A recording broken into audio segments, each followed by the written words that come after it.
Bonsoir à tous et bienvenue. Très heureux de vous retrouver pour ce nouveau numéro de NCI 360, le magazine de la rédaction qui décrypte et passe en revue l'actualité de la semaine. Au menu ce soir, évidemment la politique, la géopolitique, la géostratégie, la sécurité et le sport. Tout d'abord, on évoquera les mouvements à l'intérieur des grandes formations politiques ivoiriennes à l'heure du questionnement et des restructurations pour plusieurs raisons. Ensuite, l'actualité dans la sous-région ouest africaine marquée par cette semaine par la sortie du Mali du G5 Sahel. Quelle incidence sur l'organisation, quelles conséquences et pour l'organisation et pour le pays. Et en toute fin d'émission, évidemment, un mot de sport sur la nomination du couple Gassé-Faé à la tête des éléphants de Côte d'Ivoire. Voilà pour le sommaire. Et sur tous ces sujets, vous entendrez le décryptage de nos analystes et vous pourrez aussi, évidemment, vous donner votre avis en nous appelant au 27 21 59 91 00. Avec moi en plateau ce soir, Arthur Banga, notre historien, analyste politique. Alafé Wakili, journaliste directeur général de l'Intelligent d'Abidjan. Docteur Eddy Guipier, juriste, enseignant, chercheur. Aristide Nkenda, journaliste, éditorialiste, analyste. Docteur Sylvain Nguessan, analyste, directeur de l'Institut de stratégie d'Abidjan. Et au cours de cette émission, notamment pour le deuxième sujet, nous serons rejoints en plateau par Madi Natal, analyste politique et géostratégique, chercheuse sur les questions de terrorisme au Sahel et dans le golfe de Guinée. Bonsoir à vous, messieurs. Merci d'avoir accepté notre invitation. Bonsoir. Alors, nous sommes, vous le savez, à une année charnière qui précède les élections locales en Côte d'Ivoire. Les grandes formations politiques connaissent des fortunes diverses et tentent chacune de renforcer son ancrage sur le territoire national. Entre questionnement et restructuration, quelle est aujourd'hui l'atmosphère qui prévaut dans ces grands états-majors politiques ivoiriens? Je vous propose ce sujet de Mardoché Kouassi, on en parle juste après. Le RHDP, Rassemblement des Houphouétistes pour la démocratie et la paix, parti au pouvoir, est en restructuration. Des missions sont envoyées dans tous les 175 départements politiques créés par le directoire du parti présidentiel. Il s'agit pour ces différentes délégations d'aller au contact des militants en vue de leur présenter la nouvelle architecture du parti, recenser les militants pour sortir une liste fiable afin d'affronter plus sereinement les échéances futures. Dans l'opposition, le Front populaire ivoirien remobilise ses troupes. Après la crise qui a secoué le parti d'Afin Nguessan, l'heure a sonné pour les militants de se mettre en ordre de bataille pour les échéances électorales futures, a indiqué le président du FPI le 30 avril dernier lors de la cérémonie de clôture de la Fête de la Liberté à Bengourou. Un événement qui visait clairement la reconquête de la région de l'Indénié Djouablin. Toutefois, certains militants s'interrogent sur la position de leur leader vis-à-vis des tenants actuels du pouvoir d'État. Le Parti des peuples africains PPACI de l'ex-président Laurent Gbagbo, lui, s'attelle à tisser sa toile dans le pays, parallèlement à la création de structures spécialisées du parti. La principale question ici demeure l'identité du candidat aux prochaines élections présidentielles. Si tous les yeux sont rivés sur l'ex-prisonnier de La Haye, la question d'une éventuelle limitation d'âge peut être un blocage. Au PDCI-RDA, le dossier chaud demeure le rajeunissement du parti. La nouvelle génération pousse pour prendre le pouvoir, pendant que la vieille garde est toujours au contrôle. Les récentes sorties de certains jeunes loups comme Jean-Louis Billon, qui affichent déjà ses ambitions pour les prochaines présidentielles, et les réactions que cela a suscitées au sein du parti, sont le signe qu'il y a de nombreuses questions auxquelles le sphinx de Daoukro devrait faire face. Le vieux parti fait lui aussi sa mue. Monsieur, est-ce qu'on doit dire que l'ensemble des grandes formations politiques ivoiriennes sont à l'épreuve du rajeunissement? Docteur Sylvain Nguessan. Oui, on peut le dire. On peut le dire pour toutes ces raisons que le reportage vient de mentionner. Et ce n'est pas nouveau en tout cas. Depuis certains moments, avec, on ne citera que l'exemple français, puisque Côte d'Ivoire-France, avec les liens qui nous lient, l'effet Macron a dû avoir des incidences au sein de toutes ces grandes formations politiques. Voir le dernier gouvernement du président Macron avec Sébastien Lecornu, 35 ans ministre de la Défense, ça doit faire réfléchir plusieurs cadres au sein de ces formations. Ça tranche en tout cas avec ce qu'on avait l'habitude de voir. Voilà, 35 ans gérer toute la logistique militaire de la France, toute cette puissance que dégage la France sur la scène mondiale, alors qu'à 35 ans, en Côte d'Ivoire, on en a encore placé des chaises, des bâches, au RHDP moins, au PPACI. C'est un peu réducteur, hein? Non. PPACI, PDCI, les jeunes cadres, c'est Damara Picard, c'est Billon, c'est Katina, c'est plus de 50 ans. alors que lui, il a 35 ans, il gère déjà le ministère de la Défense. Comparaison de pas raison. Aujourd'hui, avec tout ce que les médias nous offrent, ça doit mener plusieurs cadres de ces formations-là, ceux qu'on appelle les jeunes, ceux qui sont encore au biberon, au PDCI, à se poser plusieurs questions. Donc cela suscite des dynamiques à l'interne, et naturellement, ça produit tout ce que nous voyons présentement. Que vous inspire cette dynamique en interne, docteur Eddy Guipier? Par contre, je suis politiste, hein, même si j'ai commencé en Oui, droit. bien sûr. Ça a été une omission, mais bon. D'accord.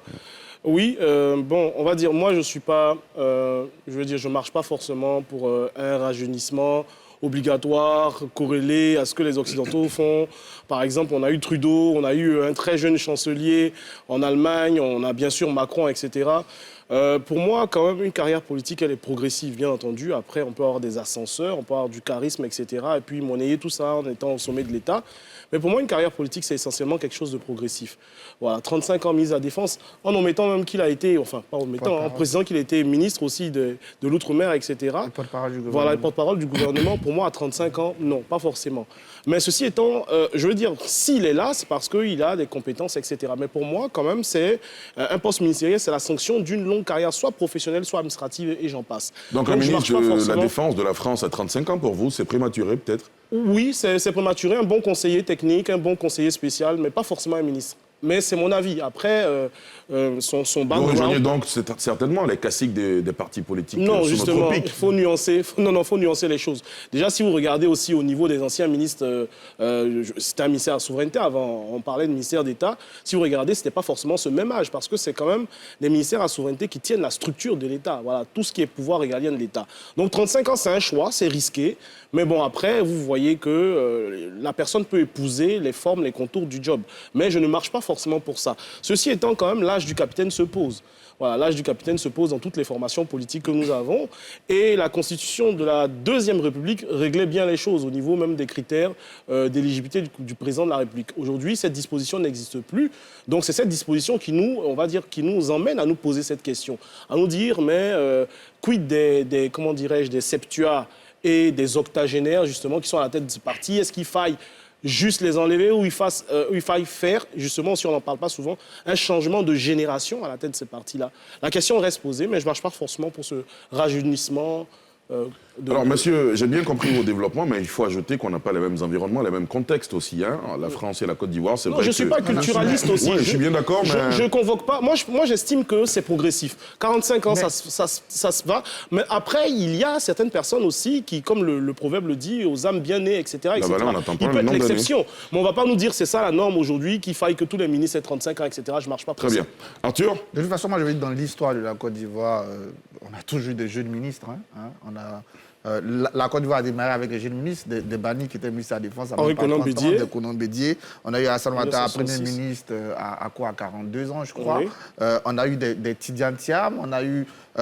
quand Mamadou rentrait au gouvernement, il n'avait pas encore 40 ans. Voilà, donc dans notre histoire aussi, on a le secrétaire général de la présidence. L'actuel secrétaire général de la présidence. Il est rentré ministre à 32 ans. Dans notre histoire, dans notre vie, dans notre histoire, dans notre vie, dans le pays, on a eu des jeunes ministres, on a eu des jeunes présidents, on a eu des jeunes premiers ministres. Aujourd'hui... Comment vous décryptez ce bouillonnement des jeunes dans les états-majors politiques aujourd'hui? C'est normal, c'est normal. Quand on est jeune, on doit être bouillant. Si on n'est pas bouillant quand on est jeune, on ne le sera plus jamais dans notre vie. Alors, des mouvements dans les partis politiques, il y en a tous les jours, hein, mais est-ce qu'il faut s'attendre à ce qu'il y ait de grands bouleversements dans ces partis? C'est déjà bien qu'il se fasse entendre. Et c'est déjà bien que cette voix-là se fasse entendre. Moi, j'espère vraiment qu'il y aura des mouvements ou des changements. Après, mais les partis politiques qu'on a vus d'ailleurs dans votre reportage, il y a quand même des dynamiques différentes.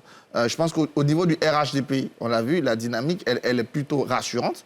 Parce qu'eux, ils ont un chef qu'on ne conteste pas, parce qu'il est chef de l'État, il est président de la République, il a tous les pouvoirs.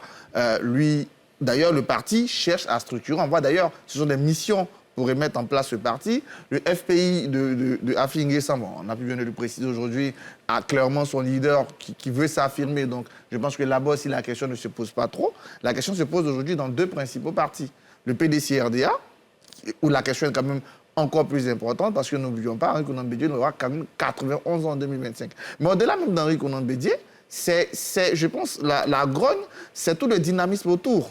Regardez, on avait reçu il y a plus d'1 an sur ce plateau le secrétaire du PDCI, qui nous avait promis des changements du bilan autour des élections. Voilà un parti qui a perdu depuis sa défaite aux élections, depuis son changement de stratégie en 2018, n'a jamais tiré de bilan, n'a jamais fait de congrès, n'a jamais réfléchi sur le passé pour construire l'avenir. Donc, au bout d'un moment, les jeunes gens qui ont envie d'être plus dynamiques, qui voient ce qui se passe en face avec les jeunes du RHDP plus dynamiques de leur organisation, se posent des questions. Aujourd'hui, Henri Konan Bédié doit l'entendre et il doit pouvoir trouver cette place. Au FPI aussi, c'est la même question parce que non seulement on parle d'âge pour Laurent Gbagbo, mais n'oublions pas aussi sa situation juridique. Même s'il ne veut pas en entendre parler, il est condamné par 20 ans de prison. Aujourd'hui, ça aussi, c'est une épée de Damoclès qui plane sur lui. Il faut que les partis réfléchissent à des stratégies en tenant compte de tout ça. Et surtout en reprenant le terrain. On ne le voit pas sur le terrain. Le terrain, aujourd'hui, il est essentiellement occupé par le RHGP et un tout petit peu par le FPI d'Afrique-Guessant. C'est ça le vrai problème. Le manque de dynamisme, le manque de perspective. Certains militants du PPACI pourraient vous dire que, notamment, l'un des cadres de ce parti fait des tournées sur l'ensemble du territoire. Donc il y a Laurent Gbagbo lui-même qui a fait des tournées. Voilà. Stéphane Kipré, notamment.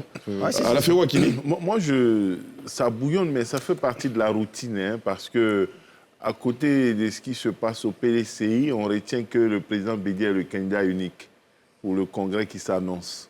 Il sera reconduit président du PDCI. En même temps, les jeunes, il y a un porte-parole des jeunes qui a fait une déclaration. Il endossait cela et il invitait le président Bédié à écouter la base. Et après avoir endossé le fait que le président Bédié est le candidat naturel unique pour être le président du parti à nouveau, le conduit pour 5 ans, il pose la question, il semble poser la question du candidat en 2025. Je crains qu'il y ait une désillusion à un moment donné. C'est vrai qu'on peut faire une distinction entre la capacité à diriger un parti et la capacité à ce que le parti ait après un autre candidat. Moi, j'estime que lorsque l'on n'est pas capable de trouver un candidat pour diriger le PDCI à la place du président Bédié, c'est être beaucoup optimiste de penser que ce rassembleur qui n'existe pas peut devenir un bon rassembleur, un bon candidat 2 ans après, alors qu'on ne l'a pas trouvé, ou 1 an après, alors qu'on ne l'a pas trouvé pour diriger le parti et le fédérer.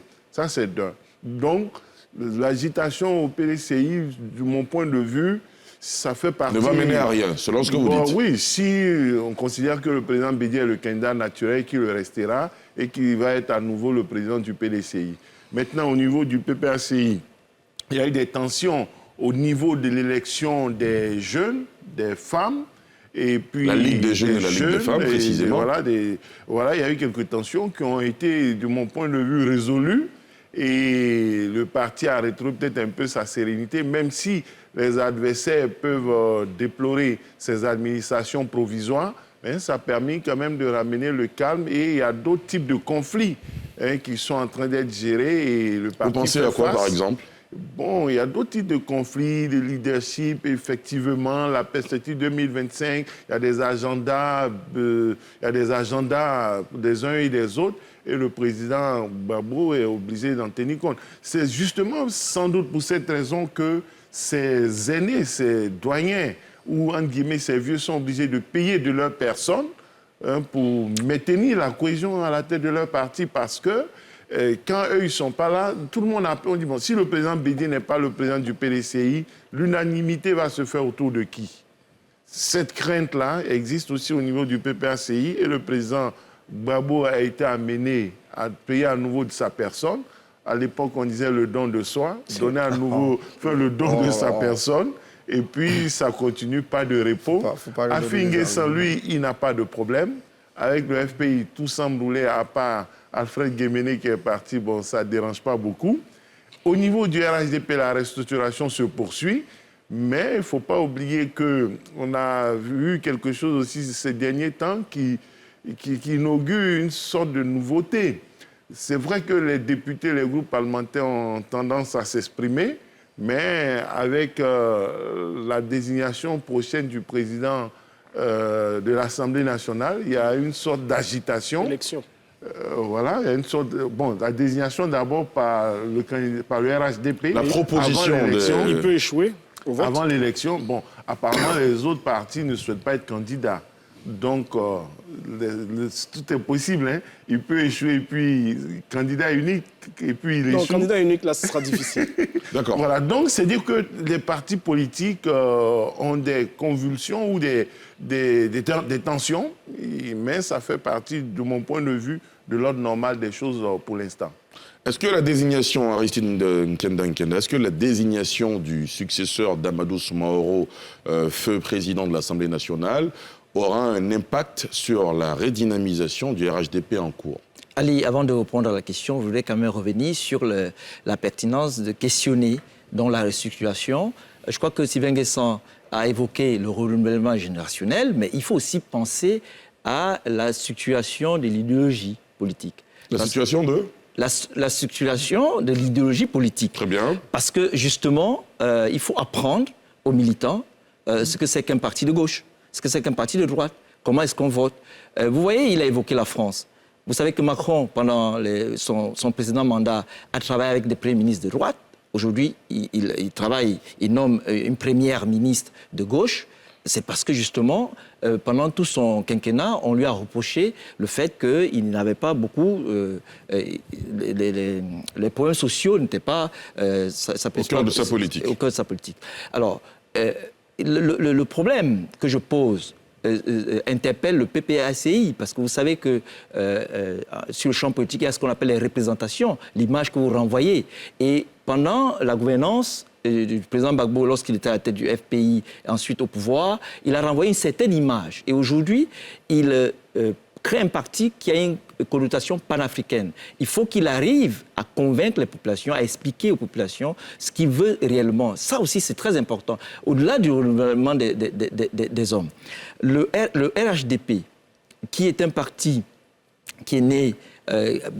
au sein du RHDP, la base, c'est le RDR. Mais le RDR, c'est quoi en réalité? C'est un parti libéral centre-droit. Et quand on est du centre-droit, ça veut dire qu'on est un parti libéral. Et vous avez vu que le président Alassane Ouattara, pendant ses 2 mandats, a dû, au cours du 2e mandat, proposer un programme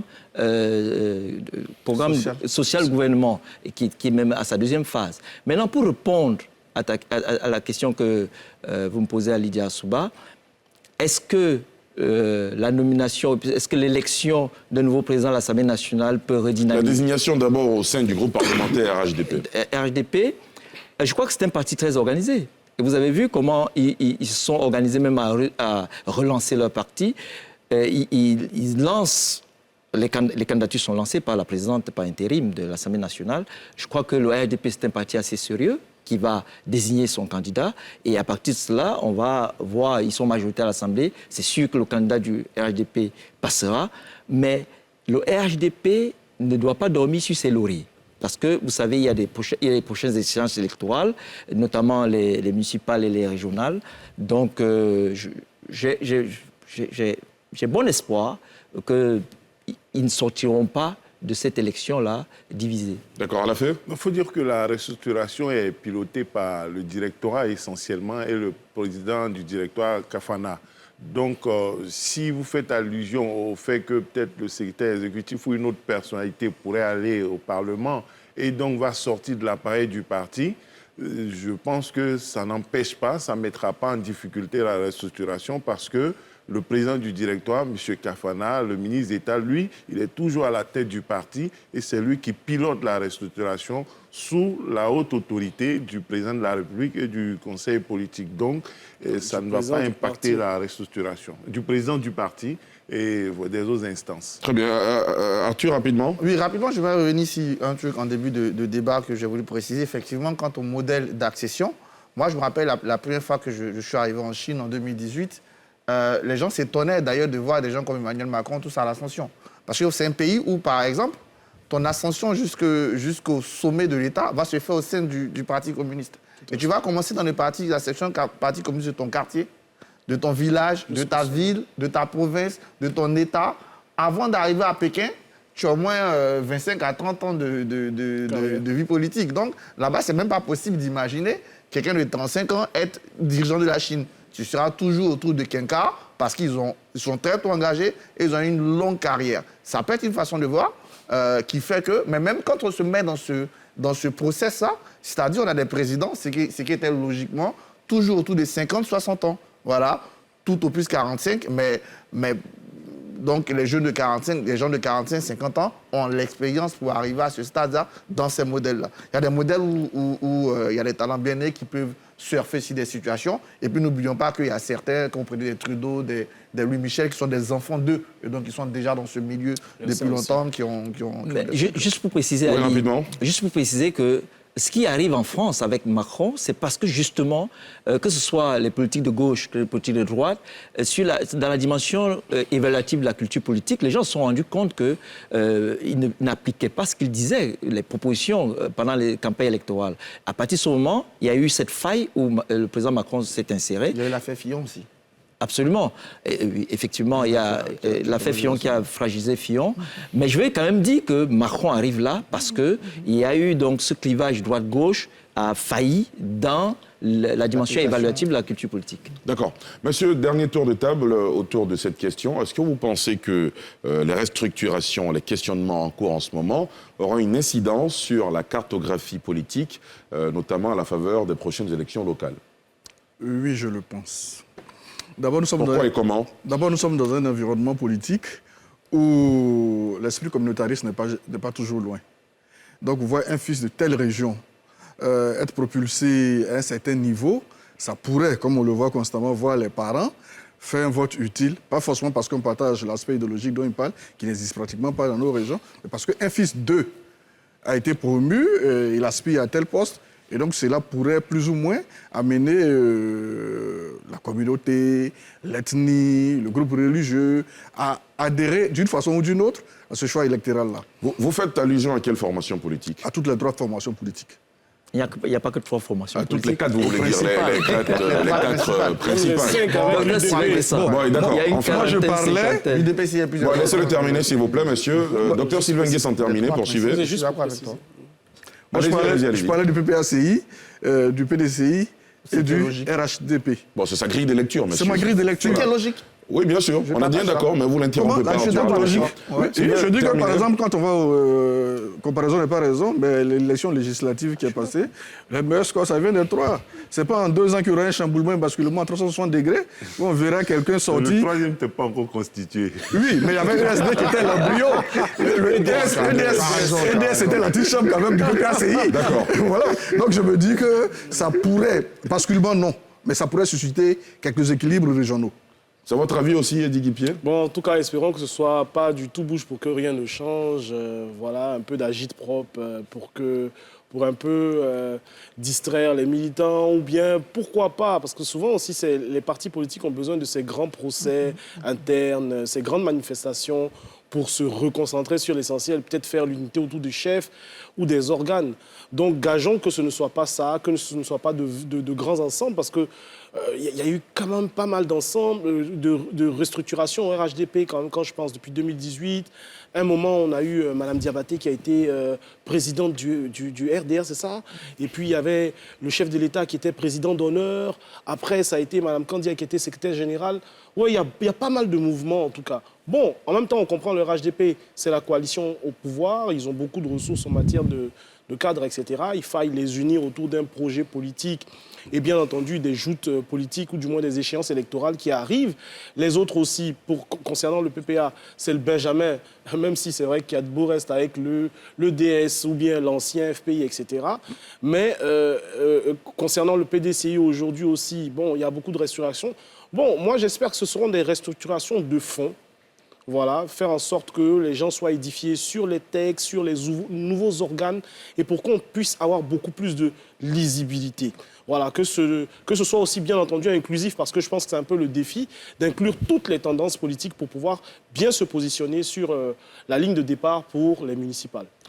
Oui, Aristide? Oui, Dr Sylvain Guessant fait bien de poser la problématique du vote communautaire. Il faut sortir du communautarisme, il faut sortir du vote clanique, du vote du frère, du cousin. Vous avez vu en France, le fils de Anne Hidalgo n'a pas voté pour elle. Mais c'est sa maman, ils n'ont pas de problème. Il faut que les gens comprennent que je peux aimer Ali, ne pas voter pour Ali. Je peux connaître le projet d'Ali, et si le projet d'Ali ne me sied pas, je ne vote pas pour Ali. Ça ne veut pas dire qu'Ali est devenu mon ennemi ou n'est plus mon frère. Il sera toujours mon frère, mais je ne vais pas voter pour lui.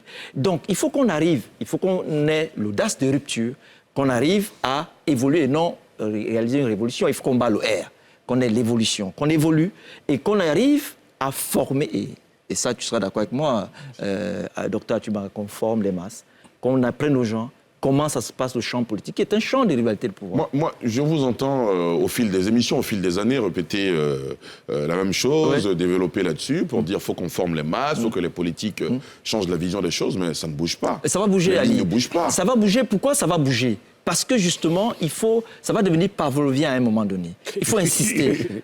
Parce que quand ça devient pavlovien, ça roule, parce que les gens intègrent et ça change de paradigme, ça change le regard. On est très optimiste comme vous. C'est paradoxal au niveau de la régionalisation, du communautarisme, etc.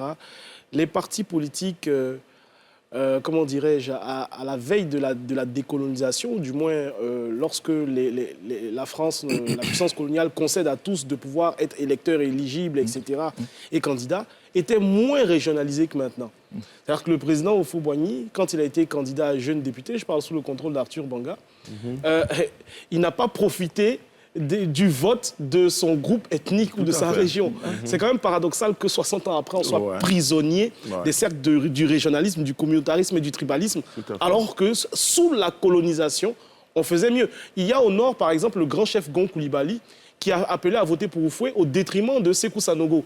Il y a l'association des cadres des cercles de l'Ouest qui a appelé à voter pour le candidat Houphouët-Boigny qui est du centre-est au détriment de d'autres candidats. Donc vous voyez, c'est quand même triste. Docteur Sylvain Guessant a donné la réponse. Vous savez, à l'époque, après 1960, lorsqu'on nommait un ministre, il allait fêter dans sa région. Et c'était comme si on donnait...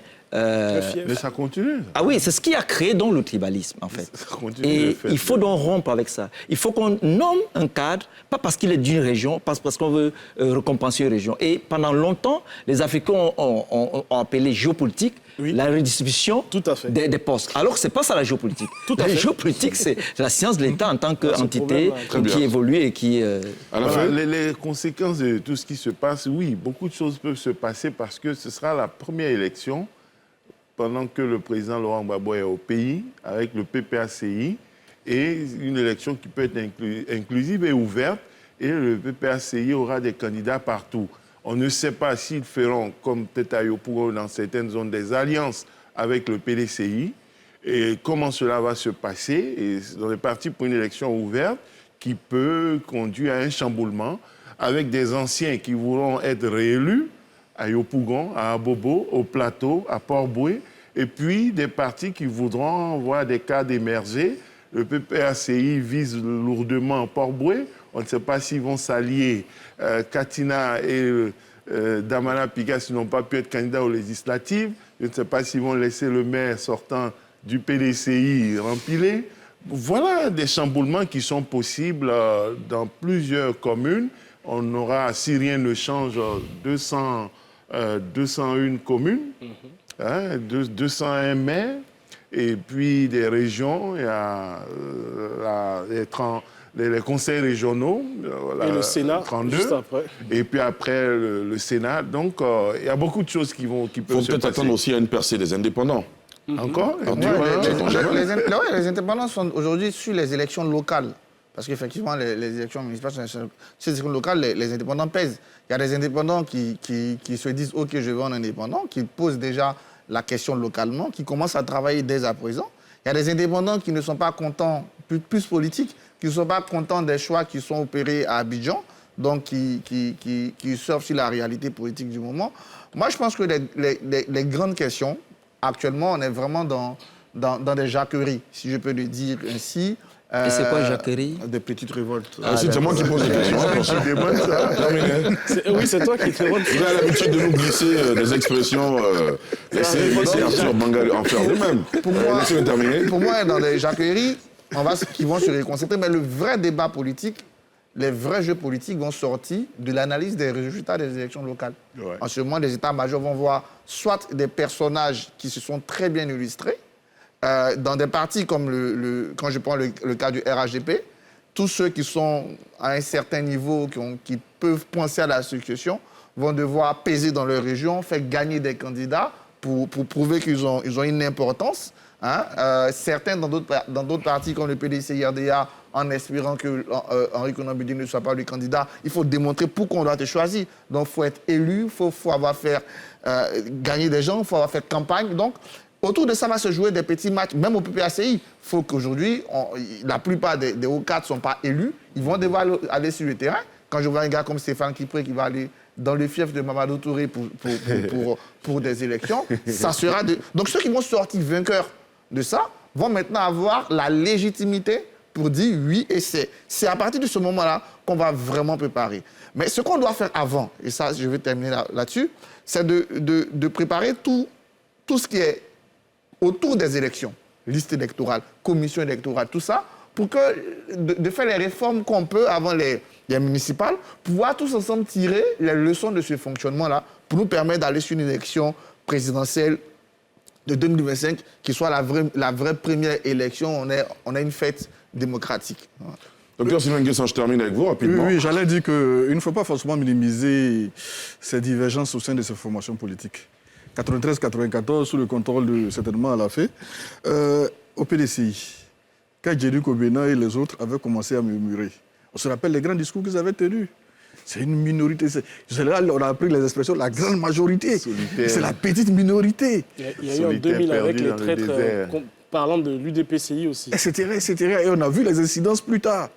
Et donc aujourd'hui, pour les grandes formations comme le RHDP, il n'y avait pas trop de soucis. Mais les résultats de 95, cela dit, n'étaient pas assez extraordinaires pour l'opposition. Ils avaient à peine 15 députés. Oui, mais 10 ans après, on a vu ce que cela donne. Voilà, alors, on est tenu de passer à autre chose. Terminé. D'accord. Donc, ces divergences au sein du PPACI et du PDCI devraient quand même trouver des éléments de réponse à l'interne, de peur que ces partis-là soient fragilisés. Le PPACI en subit aujourd'hui, avec leader, FPI, mouvement de... MGC, je crois. Génération capable. Ça fragilise quand même le PPACI. Oui, mais il perd au moins 5% de son électorat. Donc, ce sont des dynamiques quand même internes, mais il faudra trouver des éléments de réponse à l'interne. Alors, rapidement, messieurs, il y a une sortie de Charles Blé Goudet qui a fait beaucoup parler sur les réseaux sociaux. Vous l'avez lu, il me semble qu'Arthur Banga l'a lu. Réaction rapidement. Je l'ai lu, on sent très bien que... C'est un ras-le-bol. Oui, on sent contre très bien qui? que... Pourquoi? Entre Charles Blé Goudet et ses anciens partenaires, ça couve. Ça couvre, mais il y a une tension et là, on a atteint un niveau de tension. Ce qu'il cachait ou ce qu'il disait en parabole, il a été plus direct, sans dire de nom, mais on sent très bien qu'il y a des étincelles entre Charles Blé Goudet et ses anciens partenaires, voire son ancien patron. Ça fait partie justement de cette dynamique à voir au sein de la gauche ivoirienne qui est quand même totalement éclatée aujourd'hui, Bien sûr. Oui, il faut dire que Charles Blé Goudet et Laurent Gbagbo ont eu peut-être une affaire commune à La Haye, une défense commune, plus ou moins chacun avec sa stratégie, que Blé Goudet est resté dans le sillage du président Gbagbo. En termes de stratégie, il a dit qu'il ne voulait pas faire de demande de mise en liberté provisoire. Parce qu'il y avait un piège, il n'en a pas fait. Le président Gbagbo en a fait beaucoup, chaque fois refusé. Et il s'est dit, s'il en fait, peut-être un jour les gens vont accepter. Et encore, on va dire, il y a un deal.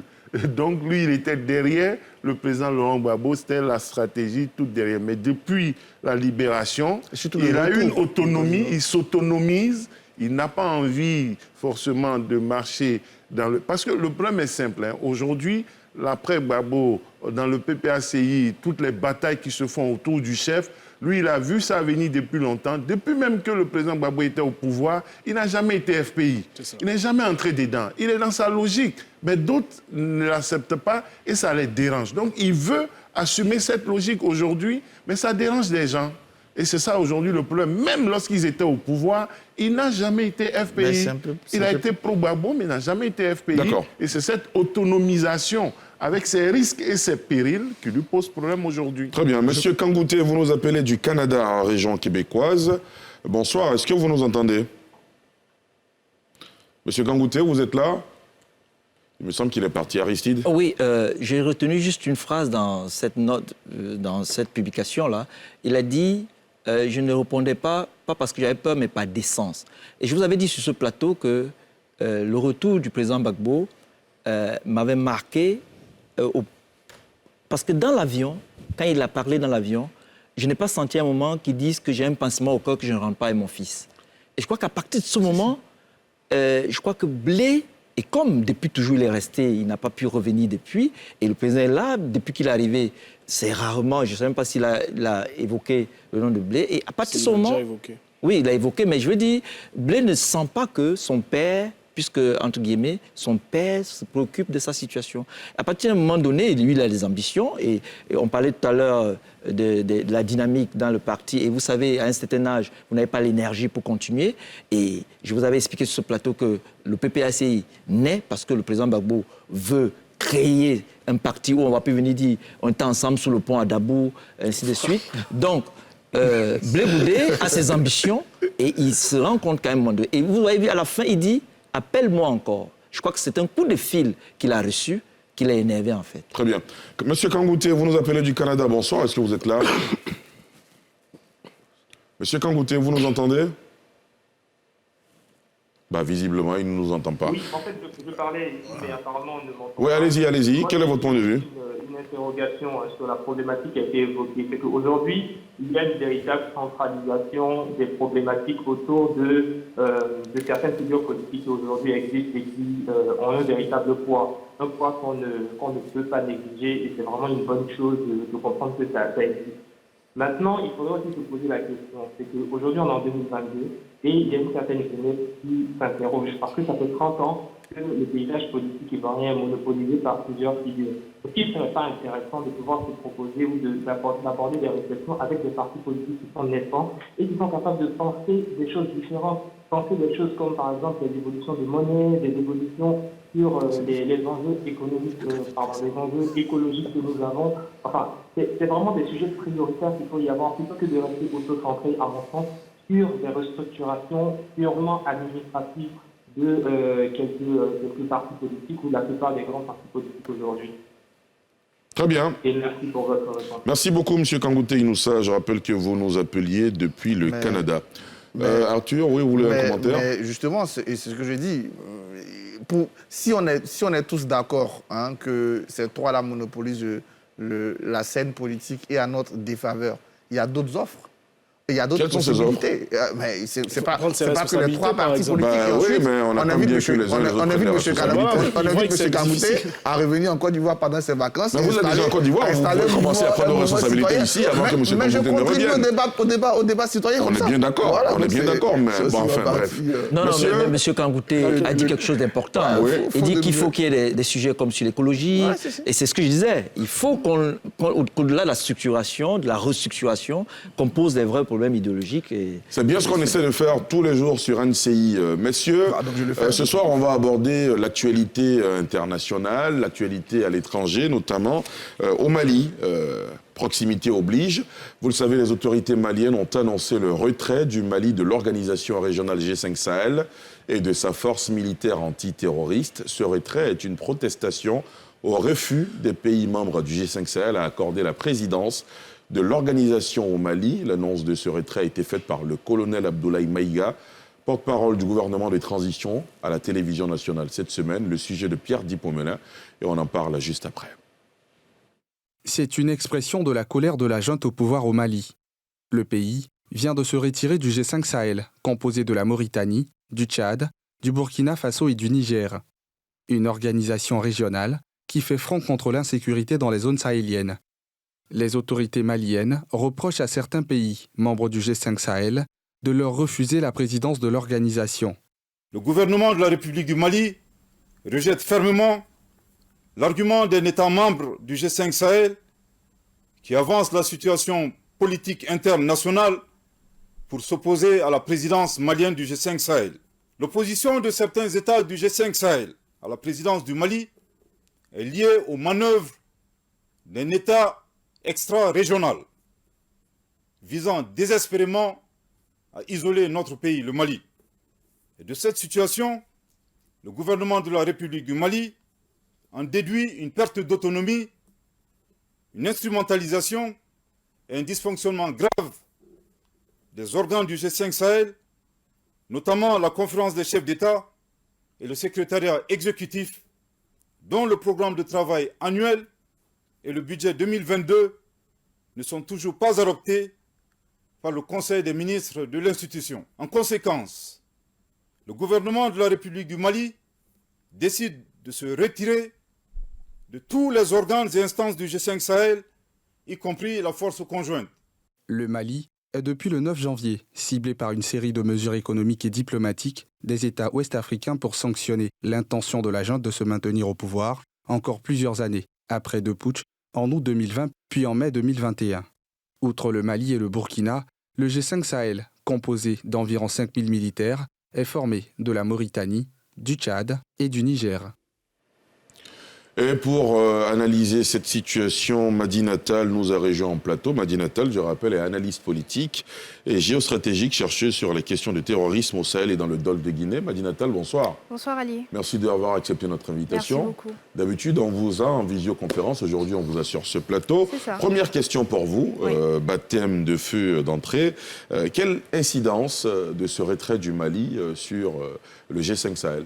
Ma grille de lecture me pousse à dire de prime abord que ce retrait aura des conséquences lourdes, tant au niveau politique et militaire, à la fois pour le Mali que les autres pays du G5 Sahel. Je pense que déjà politiquement, on sera d'accord de dire que le Mali est déjà isolé, politiquement et économiquement, depuis les sanctions de la CEDEAO, et ce retrait va d'autant plus l'isoler. Et au niveau militaire, le Mali ne sort pas seulement du G5 Sahel, qui est l'organe politico et qui s'avance sur les questions politiques de développement, mais le Mali perdra aussi beaucoup de projets de développement qui sont portés par le G5 Sahel. Et ces projets sont en cours de financement ou de validation par l'institution, notamment le projet de construction du pont de Tombouctou ou encore la construction et le butimage de la route Sandara-Nioro du Sahel qui fait à peu près 110 km pour désenclaver justement le Mali avec les autres États. Mais la conséquence sera davantage lourde au niveau militaire, notamment avec la sortie du Mali de la force conjointe du G5 Sahel. Il faut dire que les fuseaux ouest, centre et est, mais surtout le fuseau centre et ouest, sera fortement mis sous pression par la sortie du Mali. Il faut dire qu'il y aura un vide opérationnel, il y aura une discontinuité aussi géographique par rapport à la stratégie intégrée et globale qui est soulevée par la force conjointe du G5 Sahel. Et surtout, il y aura des moyens de pression qui seront faits par les groupes terroristes qui suivent justement le mouvement de désorganisation qui va s'en suivre depuis la sortie du Mali du G5 Sahel. Donc je pense que les conséquences seront lourdes, mais lorsqu'on veut suivre la logique de retrait du Mali, il faudrait que le Mali fasse attention à ne pas devenir un acteur unique dans la réponse en matière de sécurité et de développement. C'est un modèle qui est risqué, qui a beaucoup de limites, et je crois qu'il faudrait plus aller sur le modèle de devenir un acteur principal et davantage redynamiser la coopération régionale de façon bilatérale ou multilatérale, et puis renforcer la coopération internationale, comme c'est par exemple le cas avec la Russie au niveau militaire et puis qui est en train aussi de se diversifier au niveau économique et commercial. Donc, à mon sens, c'est cela l'état des lieux actuel. Aristide, votre analyse de ce retrait du Mali du G5 Sahel? Il faut préciser que le G5 Sahel, c'est un cadre de concertation et de suivi. Absolument. Comme elle a dit, ce n'est pas seulement une question de sécurité, mais c'est aussi une question de développement économique. Elle a bien planté le décor. Mais la conséquence, c'est surtout son isolement. Il faut dire que le Mali, cet espace qui est le désert du Mali, il y a, pour s'inspirer de Mahan qui parlait du Sea Power, le contrôle des mers pour contrôler le monde, contrôler le commerce, il y a le Desert Power. Celui qui va contrôler dans ce désert va peut-être contrôler, il y a des enjeux géostratégiques, géopolitiques. Donc, il y a donc le contrôle de cet espace qui fera que, comme elle a dit, si le Mali s'isole, il y aura la progression des groupes djihadistes et surtout parce qu'ils cherchent un territoire pour installer un califat. Et c'est ça, c'est pour ça qu'il y a l'État islamique qui cherche dans les territoires. Et la conséquence, c'est que dans la coopération, s'il n'y a pas de mutualisation des forces et que la coopération avec la Russie, par exemple, ne va pas plus loin, parce que jusque-là, il n'y a pas une coopération militaire officielle, c'est avec un groupe privé. Et vous savez que dans un État, il faut qu'il y ait l'État de droit.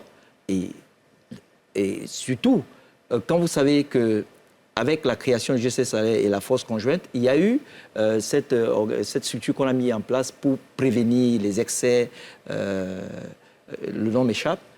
Donc il faut absolument que le Mali soit capable d'assumer ce qu'il avait fait. Et d'ailleurs, le président du Niger a dit que la sortie du Mali signe l'arrêt du G5 Sahel. La mort du G5 Sahel.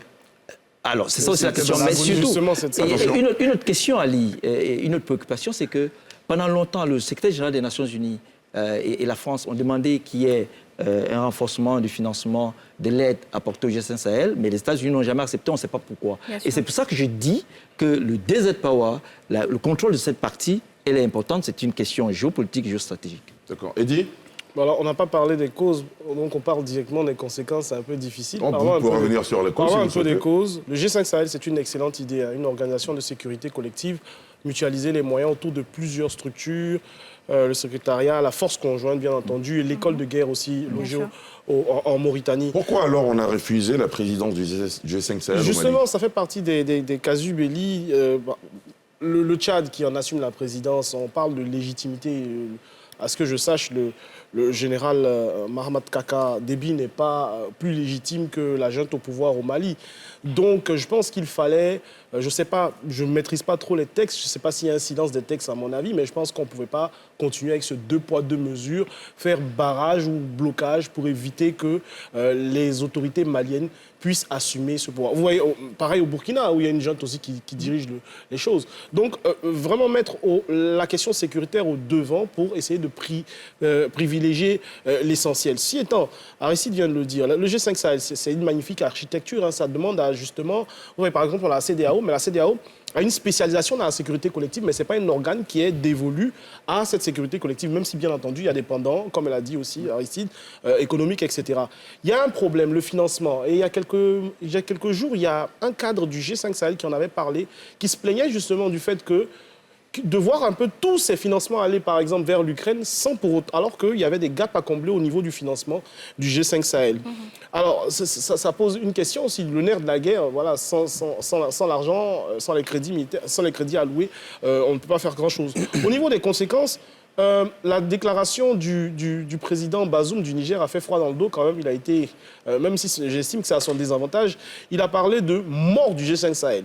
Donc ça fait que ça rend le geste de cette junte malienne méliorative, justement. C'est un coup de poker gagnant pour eux, finalement. Deuxième intervention, celle du général Mahamat Déby, qui demande aux autorités maliennes de reconsidérer leur population, puisque au niveau des conséquences, et Mme Tal l'a dit tout à l'heure, il y a une rupture de la continuité territoriale. Voilà, il y a un gros trou juste au milieu, puisque le Mali, c'est plus d'1 145 000 km². Donc, vous voyez qu'au niveau du G5 Sahel, il y a une rupture. Il y a la Mauritanie qui est totalement isolée. Ça sépare le Sahel en deux. Il y a un vrai problème. Et donc, peut-être que ça a été un coup de poker du Mali pour dire, attention, considérez, nous sommes quasiment toutes des jeunes, à l'exception de 2 États, même s'il y en a 3, il y a 3 jeunes finalement. Faites en sorte que, justement, la question du financement puisse être résorbée. Et puis... je veux dire, donnez-nous la présidence pour qu'on puisse assumer les choses et qu'on puisse mutualiser nos efforts pour la lutte contre le terrorisme. D'accord. Vous et Madi Natal êtes revenus, vous avez égrené le long chapelet des problèmes que ça crée d'abord au Mali. Est-ce que ce n'est pas un front de trop ouvert par le pays? C'est une question que je vais vous poser, Arthur Banga, ce sera après cette courte pause.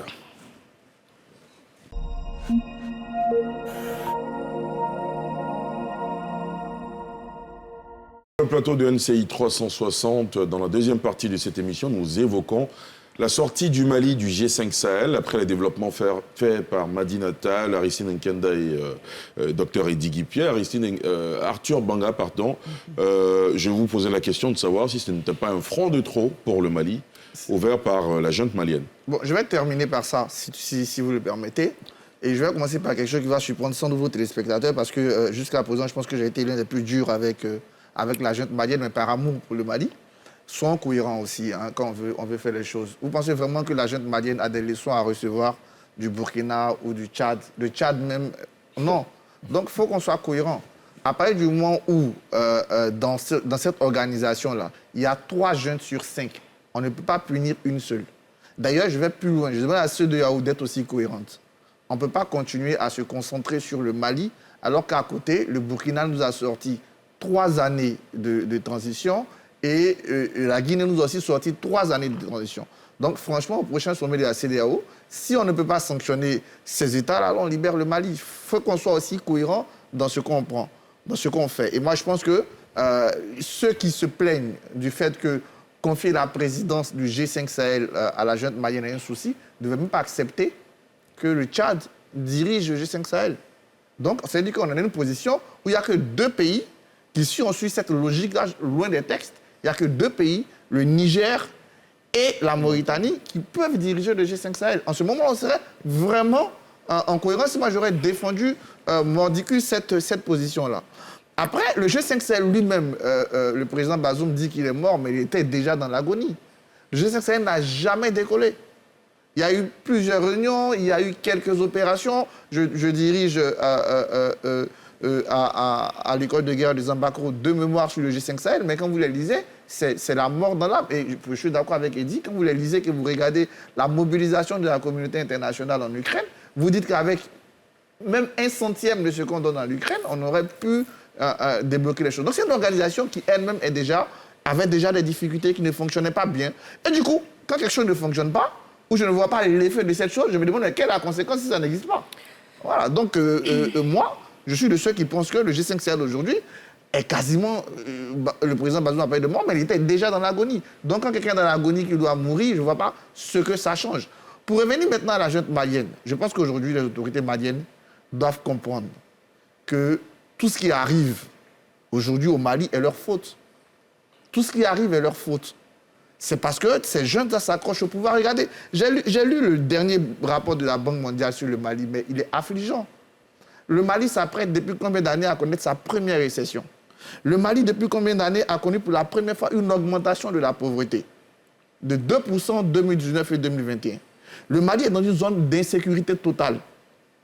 Malgré tous les communiqués qu'on voit, on ne voit aucune victoire significative. Les mêmes zones où on ne pouvait pas pénétrer, on ne continue pas d'y pénétrer.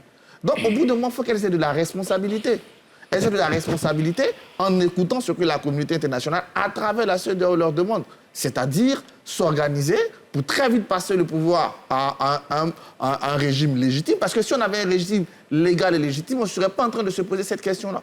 Donc, au bout d'un moment, elles doivent arrêter de faire souffrir le peuple malien. Docteur Sylvain Nguessan, est-ce qu'au bout du compte, cette sortie du Mali du G5 Sahel et tous les fronts ouverts par les autorités maliennes, est-ce que finalement, ça ne fait pas le lit d'une montée en puissance des terroristes? Parce que les terroristes sont quand même les principaux... Quoi qu'on dise, le Mali, c'est Bamako seul qui est vraiment sécurisé. C'est 267 km² sur 1 432 000 km², donc quasiment insignifiant. Malgré Wagner. Ouais, bon, malgré où... Mais depuis le décès du président Idriss Déby, le G5 Sahel, ça existait seulement dans les livres, puis quelques médias. Avant ça, on ne sait pas comment c'est né, c'est mal né, il n'y a jamais eu de budget conséquent. Je suis chercheur pour le G5 Sahel, j'ai participé à certaines rencontres. Il y a des choses qu'on ne dira pas sur un plateau de télévision, mais le G5 Sahel, ça n'existe pratiquement pas. Quel est le fait d'armes du G5 Sahel? C'était la victoire tchadienne du président Idriss Déby. Alors, le G5 Sahel, finalement, on pourrait se demander, ça servait à quoi? Et si le G5 Sahel n'avait qu'empêché la prise en main de cette crise-là par la CEDEAO? Après l'initiative Dakar en 2017, avec les pays côtiers qui sont attaqués, permettait cette digression. Peut-être que ce serait l'occasion pour la CEDEAO de reprendre le dossier en main. Reprendre le dossier en main, donc tolérer certaines choses vis-à-vis du Mali, les sanctions que ça baisse, et qu'on mette en place enfin le dossier pour lequel moi je plaide, l'état-major de la CEDEAO, notre satellite de reconnaissance, d'observation, etc., qu'il y ait une force conjointe assez forte, avec des tests de collaboration bien définis, de sorte qu'on ne parle pas de non, on a été bloqué à telle frontière, on n'a pas pu franchir. On arrive là, parce que le Mali couvre l'implosion. Le Mali devient, comme l'a dit Nkenda, une zone d'incubation d'un terrorisme qu'on n'imagine pas encore pour la CEDEAO. Exactement. Et les conséquences immédiates, la Côte d'Ivoire, le Mali, c'est combien de kilomètres déjà? Plus de 200 kilomètres de frontière. Vous imaginez les conséquences sur la Côte d'Ivoire, directement pour ne parler que de la Côte d'Ivoire. Alors, comment on gère cette sécurité-là avec un Mali désorganisé, en pleine implosion, qui est devenu le nid, la zone d'incubation du terrorisme? Les conséquences seront inimaginables pour la CEDEAO.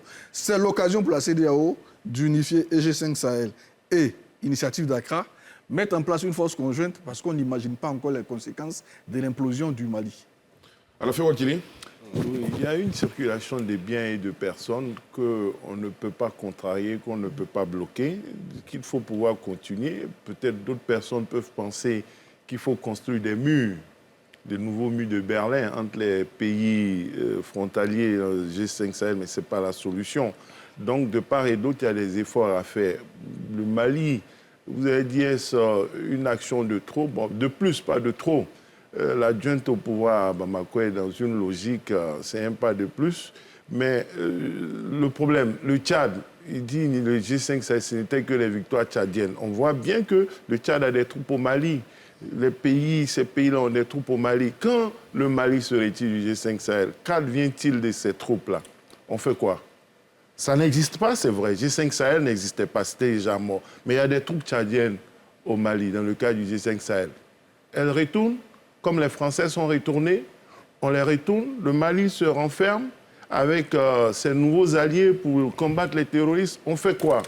Il ne s'agit pas parce qu'on ne vous a pas laissé présider le G5 Sahel, vous prenez des décisions de cette nature. Bon, on a de la responsabilité en face. On a Bazoum qui dit c'est un arrêt de mort, c'est pas bien. On a le président tchadien, tout illégitime qu'il est, qui dit ce n'est pas bien. Mais et si tout le monde se comporte comme les Maliens? Bon, on rentre. Oui, c'est vrai, c'est dangereux pour tout le monde, mais tout le monde peut faire pareil, n'est-ce pas? Donc il faut que Bamako se calme un peu. Il faut que Bamako dose. Mettre de l'eau dans son... Voilà, oui, Madina. Je vais, pour ma part, reprendre un tout petit peu ce que M. Alafé et Dr Arthur Banga disaient tout à l'heure. Déjà, juridiquement, aucun article de la Convention portant création du G5 Sahel ne prévoit le retrait d'un État membre, ni un motif qui prévoit également des restrictions ou des motifs d'ordre d'instabilité politique ou antidémocratique. Cela n'est pas prévu dans les textes qui portant création du G5 Sahel. Ça, c'est le premier point juridiquement. Et dans le communiqué du 15 mai, qui justement annonçait la décision de retrait du Mali, ce sont essentiellement des raisons politiques qui sont avancées. Je me rappelle de l'instrumentalisation du G5 Sahel avant de parler même de sa viabilité au niveau budgétaire, mais il y a le problème politique, parce qu'on sait aujourd'hui que la rupture du couple franco-malien a abouti à la cristallisation de certaines positions, surtout de Bamako, et le renouvellement des alliances au sein même du G5 Sahel. Donc, de ce fait-là, je veux dire, M. Alafé disait tout à l'heure, M. Arthur Banga, disait tout à l'heure que le Tchad est mal placé pour donner des leçons au Mali. Mais effectivement, mais je veux dire aussi, la communauté internationale est également mal placée pour apporter une légitimité militaire au Tchad et avoir une politique à géométrie variable par rapport au Mali. Et tout cela a une incidence sur la crispation du Sahel aujourd'hui et influence évidemment le rendement opérationnel des forces sur le terrain.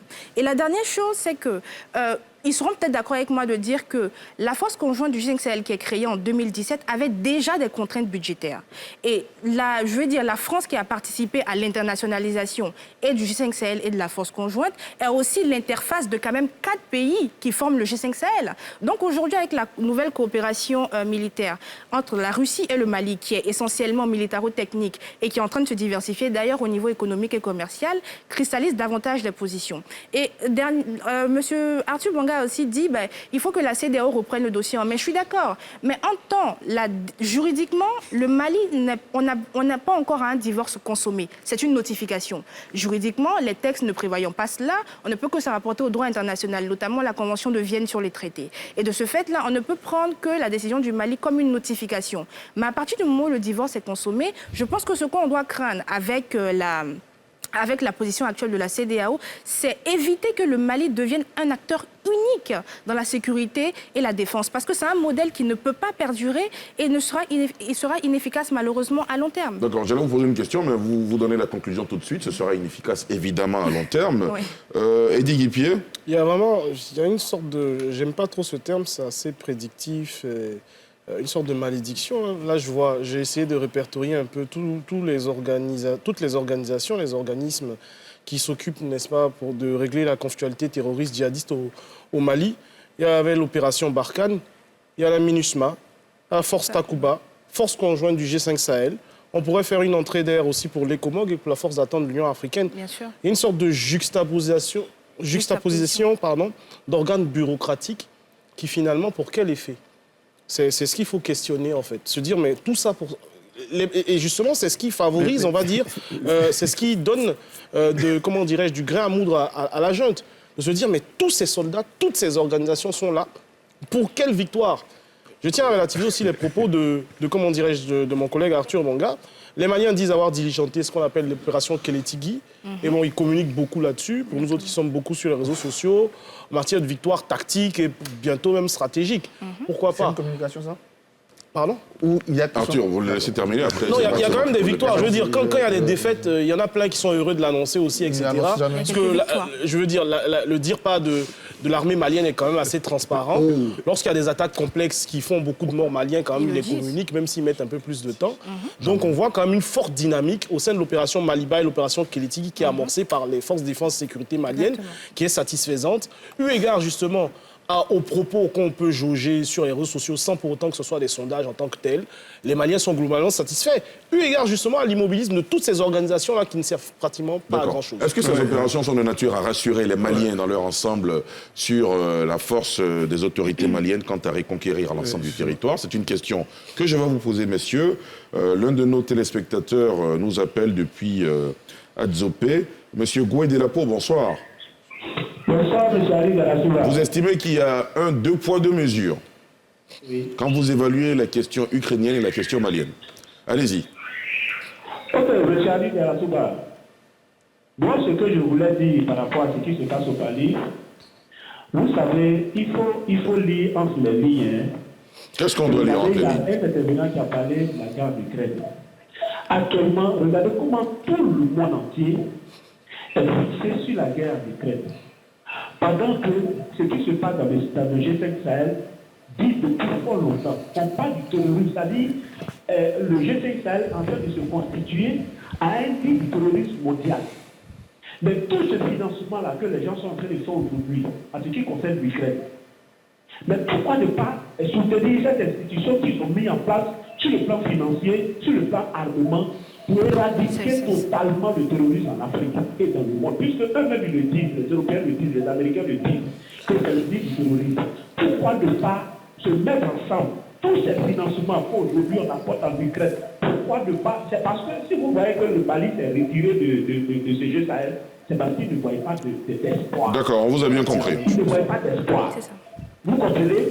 Si aujourd'hui, tout le Mali était soutenu, si tous ces pays-là qui ont formé le G5 Sahel étaient soutenus financièrement, militairement, et avec tous les équipements qu'il faut, je pense qu'on pouvait tuer le terrorisme. Mais ce qui est en train de se passer, c'est pour l'Afrique qui est en train de se mettre en danger dans cette histoire du terrorisme. Donc, j'en interpelle à tous les chefs d'État africains de prendre leur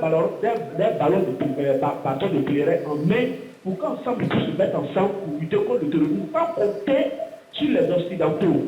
Parce qu'ils ne pourront pas venir nous aider. D'accord, monsieur Delapo. Ils ne pourront pas venir nous aider. Merci à vous. Que ce soit nous-mêmes, on se mette ensemble pour mettre dans la main pour qu'ils se bannissent cette histoire du terrorisme. Très bien. C'est bien entendu. Le Mali est quitté aujourd'hui. Merci à vous, monsieur Delapo. On vous a bien compris, mais je suis bien obligé de vous interrompre. Est-ce que vous m'écoutez, monsieur Delapo? Merci beaucoup. Alors, on a bien compris votre développement. Nous devons poursuivre avec, évidemment, nos consultants. Monsieur, j'ai envie de vous poser une question. Il y a eu également un autre coup de pression sur Bamako, avec un coup d'État, dit-on, déjoué. Oui, à la fin. Il parlait tout à l'heure, il dit à quoi ça sert, à quoi. N'oublions pas les efforts que les pays font quand même. La Côte d'Ivoire a des troupes là-bas, des Ivoiriens ont été tués, les Tchadiens sont là-bas, il y a des troupes étrangères, les gens sont tués. Il ne faut pas penser que ces pays sont là-bas pour s'amuser et faire croire que ça ne sert à rien, absolument à rien. Mais ça sert à quelque chose. Ça sert à donner le temps aux militaires maliens de faire des coups d'État. Parce que s'il n'y avait pas ces troupes-là, qu'ils devaient défendre leur pays eux-mêmes tout seuls, je pense qu'ils n'auraient pas le temps de venir à Bamako pour lutter pour le pouvoir. Ça aussi, il faut le dire. La preuve, il y a toujours des groupes, si c'est vrai, qui ont le temps, parce qu'il y a des Tchadiens, des Ivoiriens, des troupes étrangères qui sont là-bas pour sécuriser des partis, pour faire du travail. Il y a toujours quelques militaires qui sont prêts à faire des coups d'État. Comme dirait quelqu'un, bon, chat échaudé craint l'eau chaude. Ben, c'est des putschistes qui savent comment on fait un putsch, quoi. Ils voient leurs hommes partout, ils voient des coups d'État partout. Si c'est vrai, c'est dommage que ça continue, mais ça va toujours continuer comme ça aussi, hein, à cette allure-là. Parce que même s'ils échappent, quelqu'un d'autre, quand quelqu'un sera élu après leurs 5 ans, on va toujours trouver des militaires qui vont dire que ça ne va pas. Parce que je ne sais pas sur la base de quoi, un jour on va arrêter si une fois on a justifié. Donc vous ne croyez pas trop en ce coup d'État déjoué. Arthur Banga, il me semble que vous partagez ce même avis. Oh, moi, on a eu malheureusement une guerre en Côte d'Ivoire et on se souvient tous des hauts les cœurs, on y va. Donc on sait très bien ce que la propagande, et quand il vient encore d'États putschistes, le régime putschiste et populiste est capable de faire. Ça, on est tous d'accord ici qu'on ne va pas au-delà de Bamako. Je pense que quand Sylvain l'a dit, personne n'a discuté. Et puis, ils sont là depuis 2 ans. Si les opérations Kélétigui, Maliba faisaient de bonnes choses, on l'aurait su. Non, ils ne peuvent même pas partir, ils peuvent même pas... Dans le centre du Mali, le dernier rapport de la Banque mondiale est sorti. Les zones d'insécurité sont élargies depuis plus de 2 ans. La pauvreté a augmenté depuis plus de 2 ans. Voici un régime putschiste qui est en train de faire asseoir son pays. C'est clairement ce qui est là. Il y a plus, les Béninois ont pris les gars. Les Béninois ont pris les gars pour repartir. Tout le monde va prendre au moins on demande de chercher à travailler ensemble pour qu'on construise des putschistes qui ne veulent pas partir, qui bloquent tout ce qu'il y a comme effort diplomatique. Je suis désolé. Leurs opérations, leurs coups de pub qui ne marchent pas, parce que c'est clair, le Mali est en train de dégringoler. Ça, c'est clair, on n'a même pas besoin de discuter. Le dernier rapport de la Banque mondiale est là-dessus. Vous l'avez déjà indiqué. Il faut que ces putschistes cherchent à partir pour qu'on reconstruise avec des régimes légitimes et la sécurité collective en Afrique qui est plus que nécessaire. D'accord, Aristide. Oui, quand Dr Guipé parle de la belle architecture qu'est le G5 Sahel, il faut aussi préciser que dans la réflexion pour la recherche des solutions innovantes, endogènes, il faut quand même constater qu'on parle beaucoup de la CEDEAO et de l'UEMOA, mais il faut savoir que les 5 pays sont situés 3 espaces économiques. Donc, il y a la Mauritanie qui est avec le monde arabe et le Tchad avec la CIMAC. Donc, je crois qu'il y a une réflexion qu'on pourrait faire, au lieu d'attendre qu'on vienne nous aider, qu'on ait cette réflexion à travers ces organisations régionales pour trouver des solutions innovantes, endogènes. D'accord. Madina ? On ne va pas refaire le débat sur la légitimité ou pas de la junte malienne au pouvoir. En tout cas, je ne ferai pas ce débat-là sur ce plateau. Mais je pense qu'il ne faut pas rester sur les émotions. Lorsqu'on veut analyser la logique de la junte malienne aujourd'hui, ils sont dans clairement une logique de souveraineté effective à affirmer. Enfin, je reprends leur thème. Et surtout, ils sont dans une sorte de recherche d'une autonomie stratégique en matière de sécurité et de développement. Alors, vous pourrez me dire que c'est un modèle risqué, qui a beaucoup de limites. Mais moi, je dis aujourd'hui, ils ont fait 2 ans. Mais en 2 ans, comparativement au mandat de Ibeka, où d'ailleurs il y a eu les malversations sur la loi de programmation militaire qui a accéléré l'arrestation et le putsch et surtout l'arrestation et l'interpellation actuelle des anciens officiers. Il y a eu autant de corruption, autant du pouvoir de Ibeka que sous la junte, parce qu'ils ont pris quand même... Je veux terminer, s'il vous plaît. Parce qu'ils ont pris... Il y a quand même eu des avancées majeures au niveau opérationnel. Le général Oumar Diarra l'affirmait plusieurs fois sur l'ORTM. Depuis, on constate une montée en puissance. Alors, vous allez me dire, les documents ne sont pas certifiés, mais moi, je le certifie, qu'il y a une montée en puissance des FAMA sur le terrain, et tout ça par rapport à la coopération militaire avec la Russie. Récemment, il y a 2-3 jours, le ministre Diop était en Russie pour négocier encore des accords militaires. Et en général, la question, par exemple, du renforcement des capacités de la formation des militaires maliens se font à la demande du Mali. Une fois de plus, si on n'est pas d'accord sur le fait qu'on a besoin aujourd'hui d'États qui puissent prendre en main eux-mêmes les questions qui les concernent au niveau de la sécurité, de la défense, au niveau économique, tout en affirmant pleinement une nouvelle coopération avec d'autres acteurs. Tout le monde sait aujourd'hui que les 4 pays du G5 Sahel ont comme interface la France. Et malheureusement, dans les rapports entre le Mali et ces pays-là, ça va poser problème. Même si le Mali reconsidère sa décision de réintégrer le G5 Sahel. Donc je pense qu'il ne faudrait pas rester sur les émotions et rester sur des tenants démocratiques, comme quoi ils sont légitimes ou pas. La situation était de droit, elle est aujourd'hui de fait. Il faut leur accorder quand même le bénéfice du doute et avoir le courage de dire qu'il y a des avancées. Sylvain Nguessan. Oui, vous avez posé d'abord la question de savoir ce qu'on pensait du coup d'État. C'est possible qu'il y ait eu tentative de coup d'État. L'armée malienne, pendant longtemps, ça a été une division, enfin, des points de divergence entre les bérets rouges et les bérets verts. Je rappelle encore du temps de Aya Sanogo, Amadou Aya Sanogo, avec tout ce que cela a entraîné. Et cette poursuite dans laquelle se trouve le Mali ne devrait pas plaire à tout le monde. J'ai participé à certains débats dans certains milieux où des gens étaient quand même assez violents avec ceux qui sont au pouvoir. Assez durs dans les propos, je veux dire. Donc c'est une situation aussi qui peut entraîner ou alors susciter une frange de la population civilo-militaire qui tente de permettre l'expression de dégager ceux qui sont là afin de passer à autre chose. Parce qu'on a l'impression, dans le sens que viennent de dire Madina et Guipier, on a l'impression que rien ne bouge. Ça donne l'impression. Puis avec la fermeture des frontières, la pauvreté ne peut que augmenter. Donc, ce sont des raisons qui peuvent pousser une frange de l'armée à vouloir prendre le pouvoir.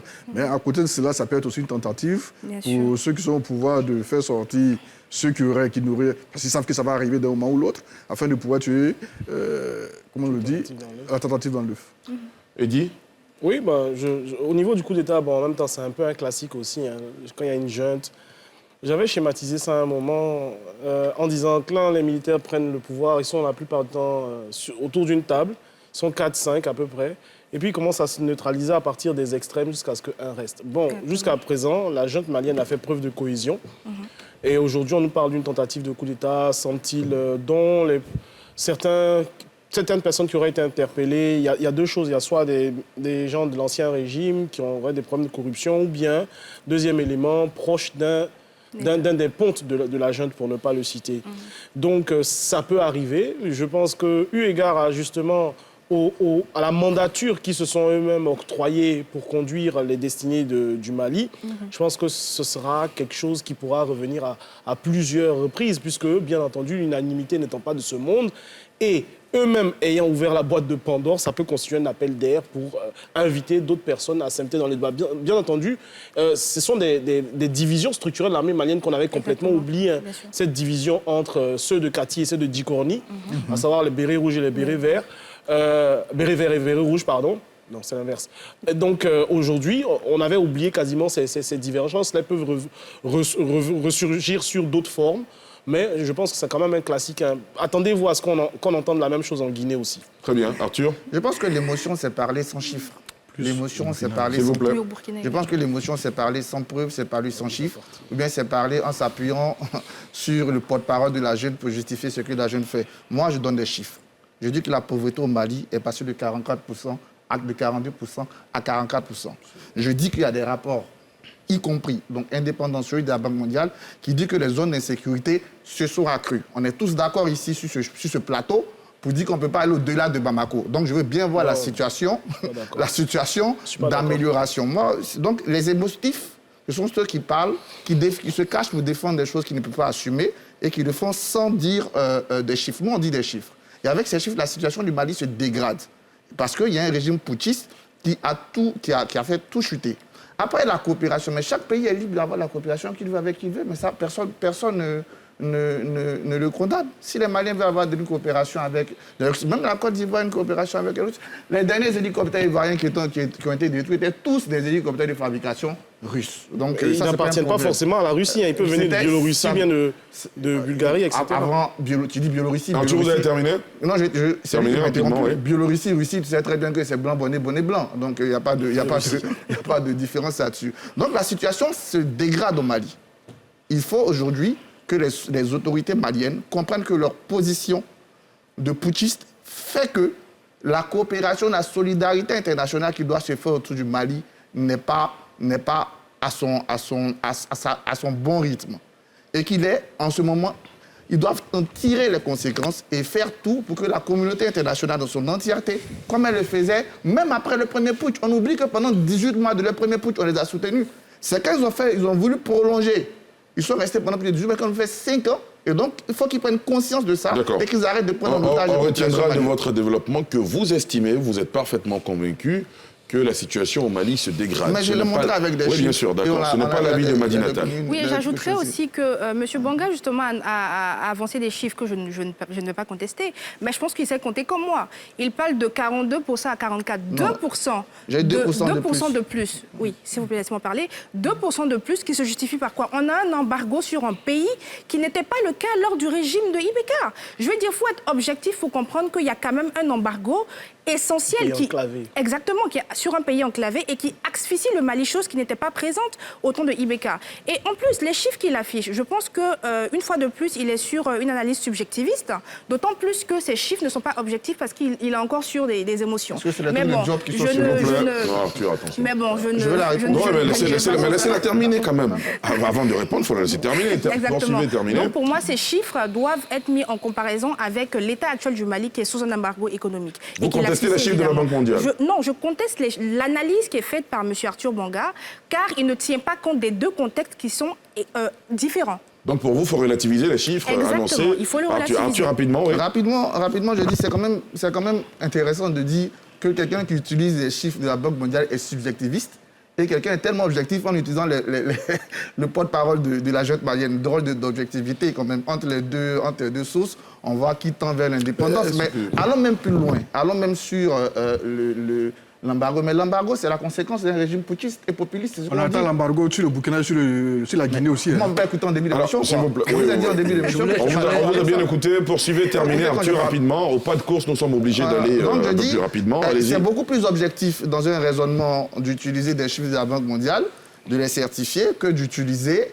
les communiqués du porte-parole de l'armée au pouvoir. Ça, c'est plutôt ça. Non, c'est juste une préoccupation. Parce que quand j'ai écouté Mme Tal, il me semble que la dynamique dans laquelle va le Mali, c'est de pouvoir être autonome et de pouvoir se défendre. Une autonomie stratégique. Une autonomie stratégique. Or, Alafé a relevé tout à l'heure que la sortie du Mali du G5 Sahel, peut-être les autres pays vont se retirer. Est-ce qu'aujourd'hui, le Mali est sûr que si les autres pays se retirent, le Mali est capable de se défendre tout seul? C'est ça ma préoccupation. D'accord. Alors, monsieur, très rapidement, avant de passer au dernier sujet qu'on doit forcément évoquer ce soir, à la fin, je vous laisse intervenir. Bon, je voulais sur la question savoir si les chiffres de la Banque mondiale intègrent, puisque l'embargo n'a commencé qu'en janvier et nous sommes en mars. Or, ces rapports-là, ces études se font sur 1 an. 2 ans même. Voilà, donc, l'embargo a juste 4 mois. Ces études se font sur une longue période. Est-ce que ça a été pris en compte? Ça, c'est un. Maintenant, de 2, moi, je pense que Bamako, je l'ai dit, Bamako fait une fuite en avant depuis et il y a lieu de ne pas faire d'amalgame avec la situation au Burkina et en Guinée qui ne sont pas des situations acceptables. Il ne faut pas oublier qu'il y a eu 2 phases dans la transition au Mali et au Burkina, ça a démarré en janvier, les discussions sont en cours. La CEDEAO n'a pas encore validé la demande de 3 ans et d'ailleurs, lorsque on va discuter le Mali pour trouver un accord de 16 mois, ça fera 3 ans et demi. On ne va pas sanctionner le Mali pour 3 ans ou la Guinée pour 3 ans. Parce que les Russes du Mali et un accord de 12 mois ou 16 mois qui arrive au lieu de 2 ans, nous amènerons à 3 ans et demi, 4 ans de transition. Après les sanctions en les levant.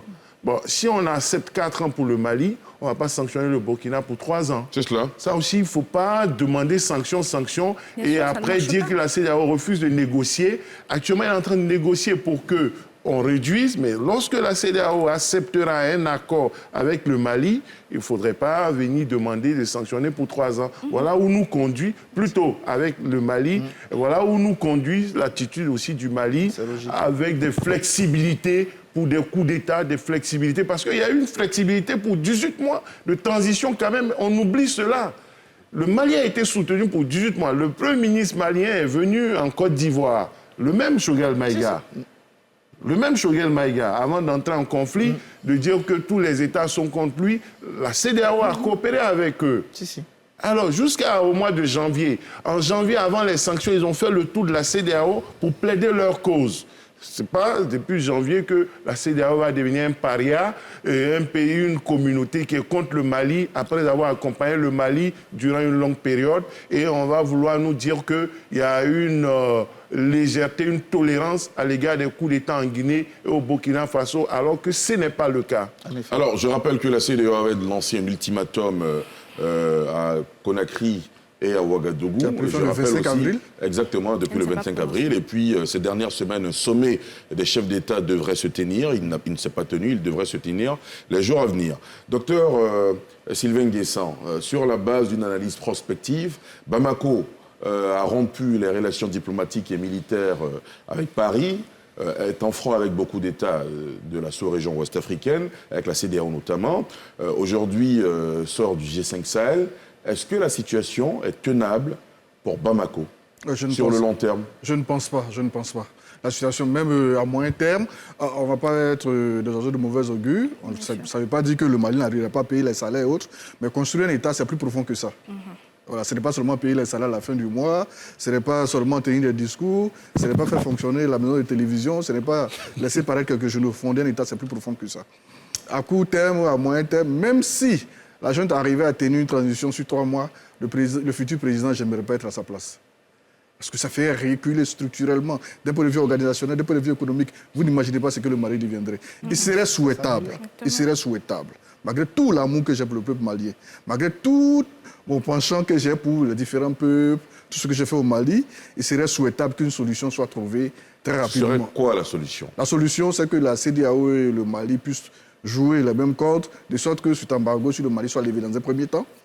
Deuxième temps, la crise avec on connaît les conditions de la CEDEAO. Bon, on peut fléchir un peu quand même. Mais surtout, ça se joue sur 6 mois. 6 mois aujourd'hui, 6 mois, 12 mois. Voilà. Très bien. Donc la levée de l'embargo, la question avec la France est d'un autre niveau, mais que la CEDEAO prenne ses responsabilités pour notre sécurité collective. Mais la CEDEAO vous dira qu'elle a pris ses responsabilités. Je suis bien En d'accord faisant avec quoi?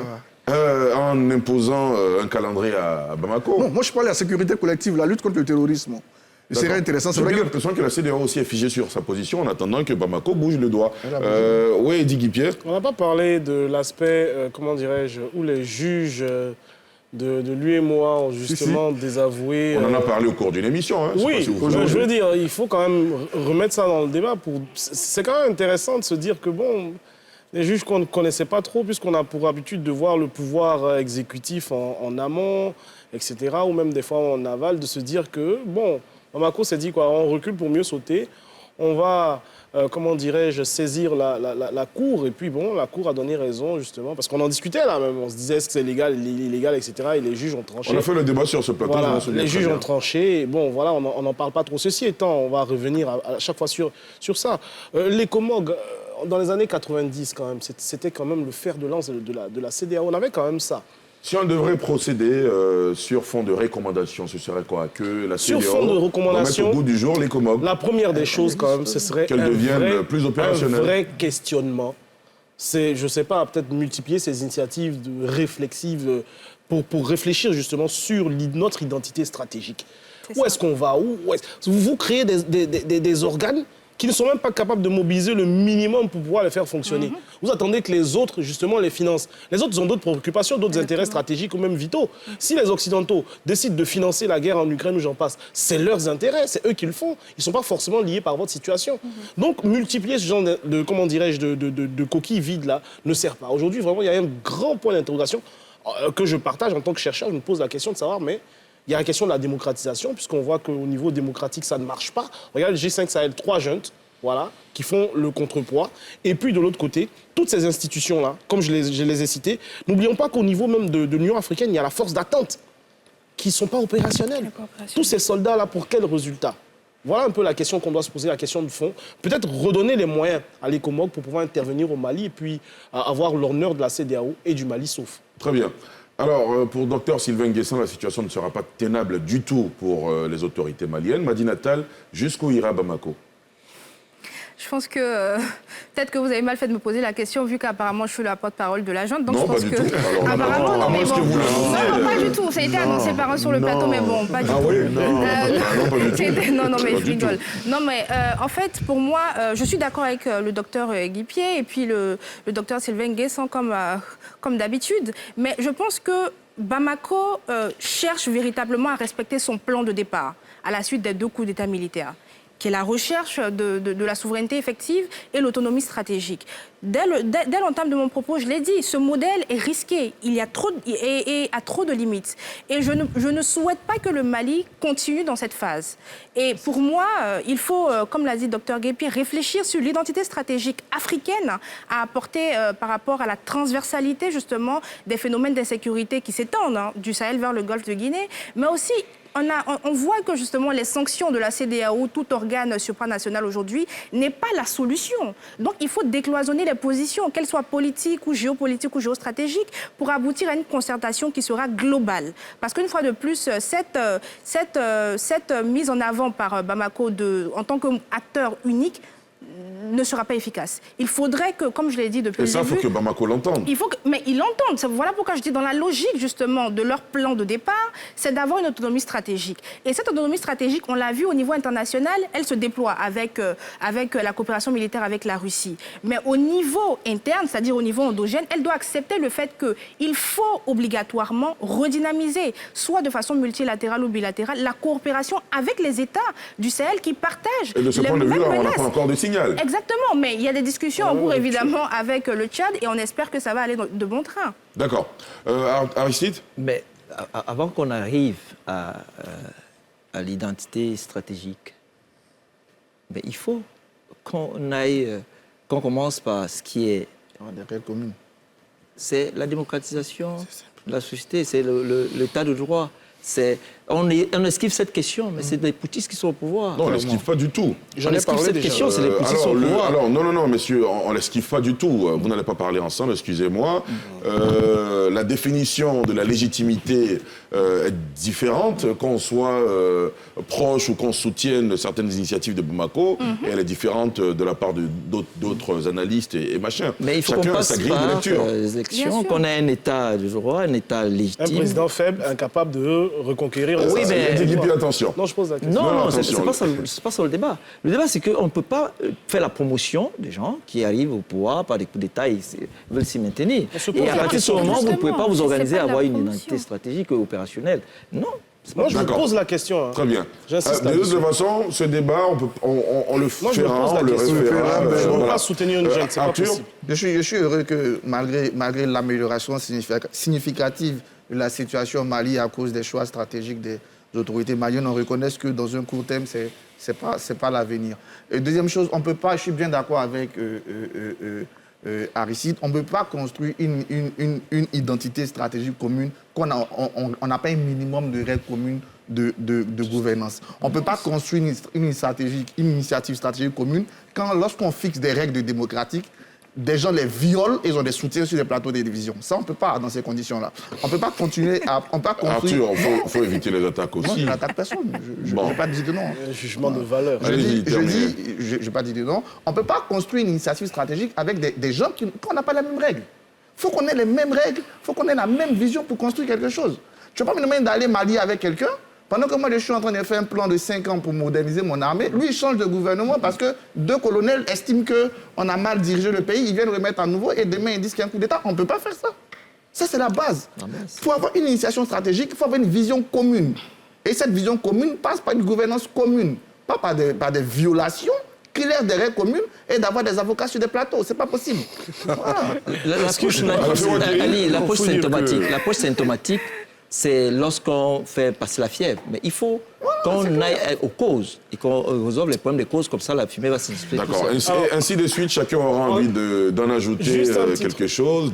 Est-ce que je peux poser une question à Arthur Manga? Non, une toute petite question. Moi, je veux savoir, est-ce qu'il y a une différence entre un président de la République qui est en violation constitutionnelle et un putschiste? C'est un autre débat. Non, mais je veux avoir sa réponse. Mais on n'a plus le temps, malheureusement. Je réponds en 2 minutes. Monsieur, madame, c'est moi qui dirige le débat, c'est moi qui ai la grille de lecture à moi.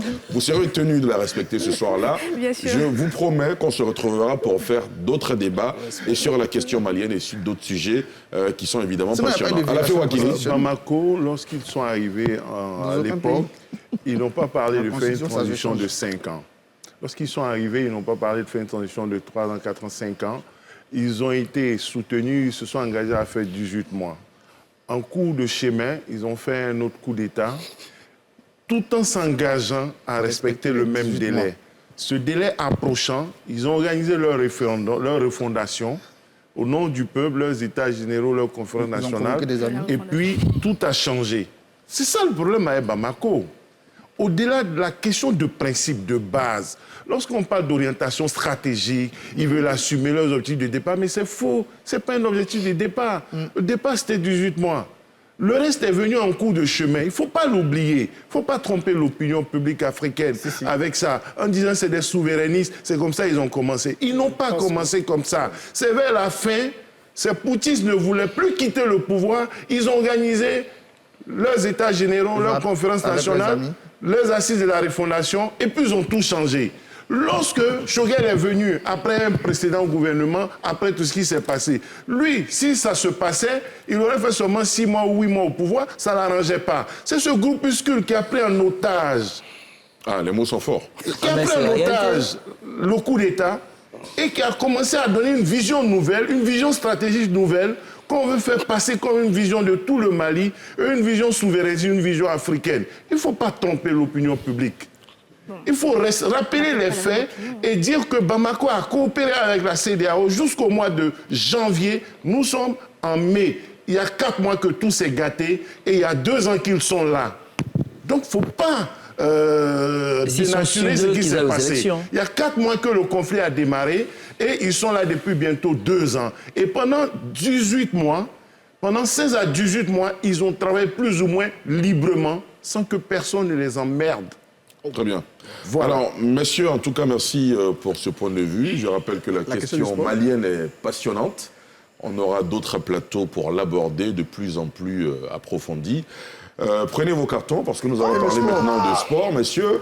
Alors, l'ancien entraîneur de Saint-Étienne et de Bordeaux a été nommé cette semaine à la tête de la sélection ivoirienne. Le technicien français Jean-Louis Gasset, âgé de 68 ans, le nouveau sélectionneur des éléphants de Côte d'Ivoire, donc, avec pour adjoint l'ancien international ivoirien Faye Mers. L'annonce a été faite vendredi par la Fédération ivoirienne de football. Il a pour mission d'obtenir une meilleure participation des éléphants à la prochaine Coupe d'Afrique des Nations. Salif Yaleko et Tanguy Conan pour le reportage, on en parle juste après. Gasset. Ont été retenus en qualité de sélectionneur national adjoint, M. Faye Emers, au titre de sélectionneur national principal, M. Jean-Louis Gasset. Tel est le choix du comité exécutif de la Fédération ivoirienne de football, qui a dévoilé, vendredi, la liste du nouvel encadrement technique des éléphants de Côte d'Ivoire.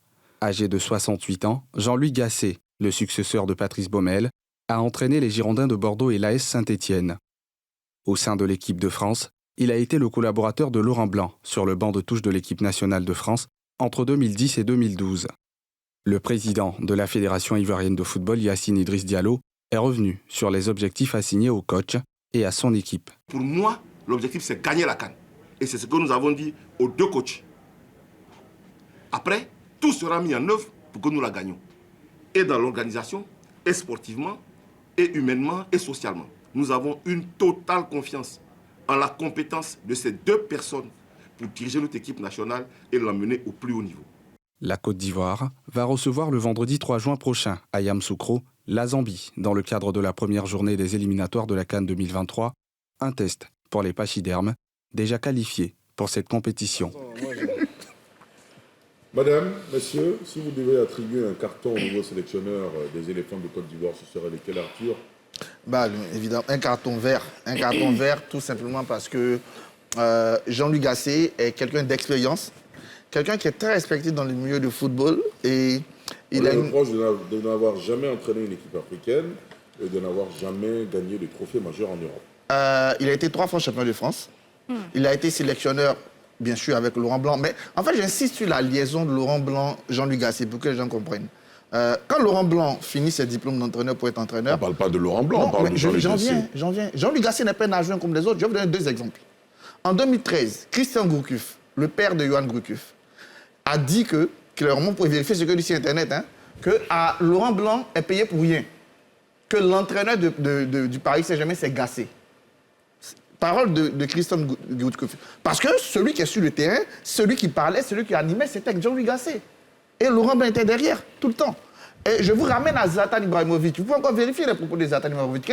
Qu'est-ce que vous retenez de mon passage à Paris? Il a parlé dessus. Et surtout l'adjoint, c'est Zlatan, c'est pas moi. Surtout l'adjoint qui a une connaissance du football. D'accord. Voilà, donc c'est quelqu'un qui connaît le football. Et il faut ajouter Faye. Faye qui est l'adjoint, parce que on entend clairement au modèle sénégalais de créer le futur adjoint. On l'avait déjà tenté avec Maman Ouattara, qui était aux côtés d'Henri Michel, qui malheureusement est décédé en cours de chemin. Aujourd'hui, je pense que l'avenir sur le banc de la Côte d'Ivoire, c'est Faye. Et c'est lui qui va nous mener jusqu'à la CAN. Et pourquoi pas au Mondial 2026, parce que je pense que c'est un très bon technicien, c'est Jean-Louis Gasset. On vous a compris à la fin? Bon, moi, on attend le rendez-vous du 3 et suivant. j'ai peut-être donné un carton jaune pour dire qu'on l'attend. On ne peut pas le juger avant... Vous n'êtes pas forcément très optimiste comme Arthur. Non, pas comme lui, mais pas pessimiste non plus. C'est cela. Je ne dis pas comme les autres que c'est France au revoir. Je ne dis pas cela. Je veux espérer qu'il va démentir les pessimistes à partir du 3 juin et que les résultats seront positifs. Donc, je donne un carton rouge. Non, plutôt jaune. En attendant. Les conscients, le rouge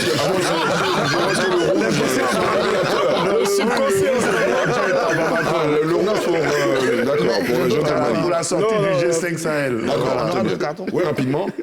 En une minute. En une minute, 2 cartons verts à l'échelon local. Carton vert à un ami qui s'appelle Yannick Bessou, qui est d'ailleurs de l'équipe. Pourquoi le carton? Parce que hier, il nous a invités à Oumé, où il a fait une journée d'excellence dans laquelle il a félicité, il a récompensé plus d'une centaine des meilleurs élèves de Oumé. Donc c'est quelque chose de très intéressant. Et carton vert à la jeunesse communale d'Aboisseau, qui s'est impliquée avec son président Eoumon Désiré à renforcer les liens entre la police et la population après quelques frictions qu'on a eues. Donc c'est 2 cartons à Oumé et à Boisseau. C'est entendu. Aristide? Oui, je donne le carton vert aussi bien à l'entraîneur Gassé qu'au président Yacine Idriss Diallo. Pourquoi? Parce que vous vous souvenez, Ali, il y a 2 ans exactement, sur ce même plateau, j'avais déjà prédit la victoire. On était ensemble, on l'a prédit. La victoire de Arthur, attention. La victoire d'Idriss Diallo, où je lui avais demandé qu'il soit le consensus, qu'il gagne ces élections. Parce que Idriss Diallo, il a un discours pondéré, il est très responsable, c'est lui qui a véritablement servi... il a empêché par son discours que ça déborde pendant les élections à la présidence de la FIF.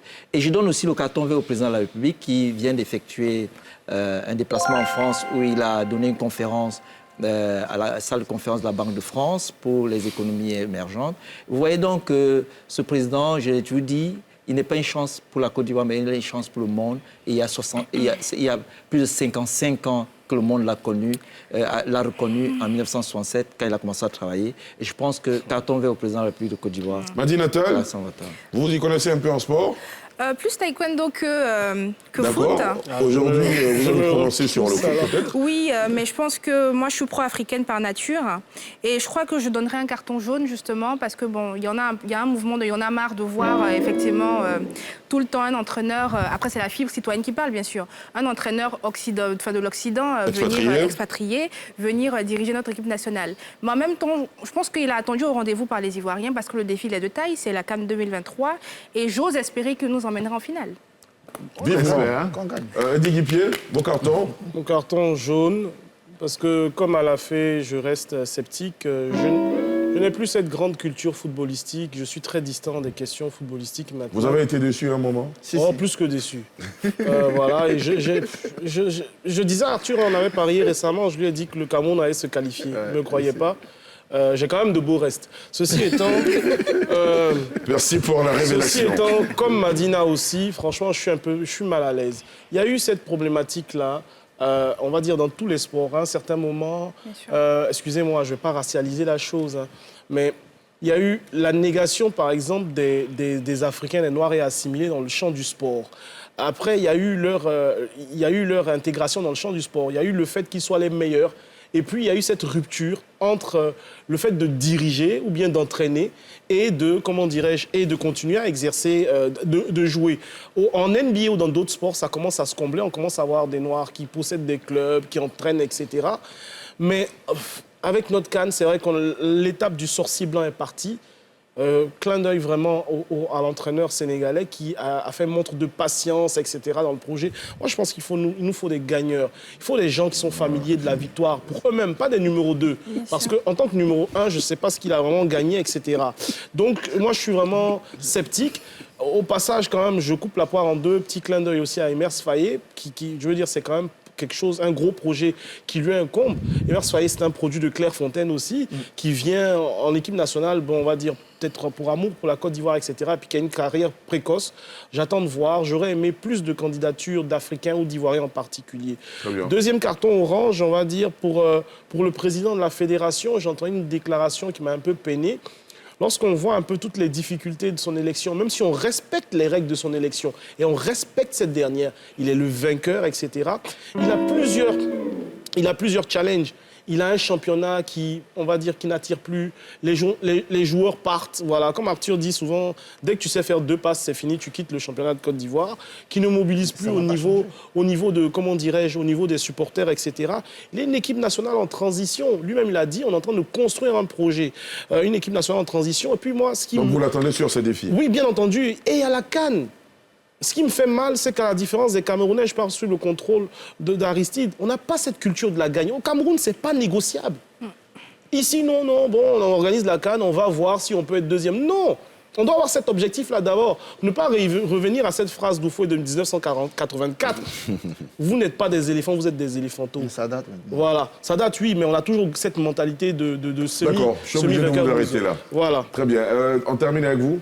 On me parle de Girondin. Vous avez un rouge en main. Oui. On me parle de Girondin de Bordeaux. Moi, j'ai cherché le bilan de M. Gasset. C'est 19 défaites, 15 victoires pour 6 nuls. Donc pour vous, c'est un rouge. C'est un rouge, on n'en a pas besoin. La Côte d'Ivoire, c'est une grande nation de football. C'est totalement 19 défaites sur 38 matchs. On n'en a pas besoin. Donc vous êtes totalement pessimiste. Rouge. Mais là, il y a une jeune dame qui est en train d'ouvrir les restaurants dans l'Express. Ah oui, d'accord. Je ne la connais pas, hein, mais c'est le soft power. Le fast-food à l'ivoirienne. Oui, c'est le soft power ivoirien, vraiment. Je suis passionné sur ce sujet-là. C'est ça? Non. Carton vert. Et à faire le dernier carton, il y a notre compatriote Awadon Bello qui a été nommé représentant des BRICS en Afrique de l'Ouest et en Afrique occidentale. En Afrique centrale. Bon, c'est vrai que PBACI n'a pas fait de communiqué, ni l'exécutif, mais bon, je tenais quand même à le féliciter. Merci beaucoup pour vos cartons, messieurs. Carton vert pour vous tous, Alafé Wakili, Arthur Banga, Aristide Nkenda Nkenda, Dr Sylvain Guessant, Dr Eddy Guipier, Madi Natal. Merci à vous d'être venus faire le débat sur ce plateau. Carton vert toujours à nos téléspectateurs et internautes fidèles de cette émission. Merci de nous avoir suivis. Je vous retrouve demain à 19h50 pour NCI News. Excellente soirée sur la nouvelle chaîne ivoirienne.